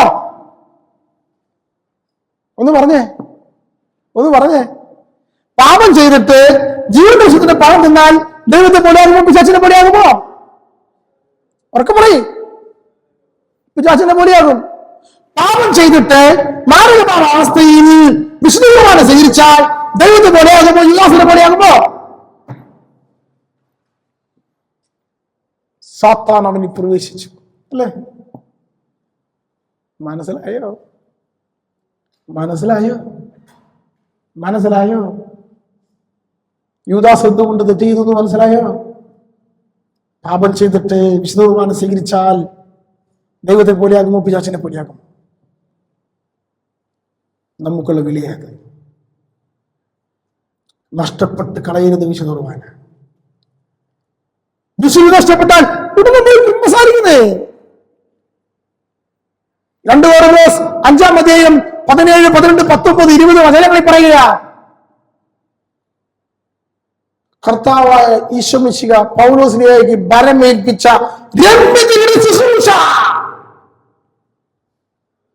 വചനം പറഞ്ഞു എഴുതിയെടുത്തു. 2 Korinഥോസ് 5-ാം അധ്യായം 18, 19, 20. അവിടെ രമ്യതയുടെ ശുശ്രൂഷയുണ്ട്. കുറച്ചുകൂടി മലയാളത്തിൽ പറഞ്ഞ അനുരഞ്ജന ശുശ്രൂഷ എന്ന് പറഞ്ഞ കുംഭസാരെന്ന് സുറിയാനി ഭാഷയിൽ പറയും. കുംഭസാരം, സുറിയാനി ഭാഷയിൽ കുംഭസാരം, മലയാളത്തിൽ രമ്യതയുടെ ശുശ്രൂഷ, അനുരഞ്ജന ശുശ്രൂഷ. പൗലോസ്ലീഹ അത് എങ്ങനെയാ ചെയ്യണമെന്ന് അവിടെയുണ്ട്.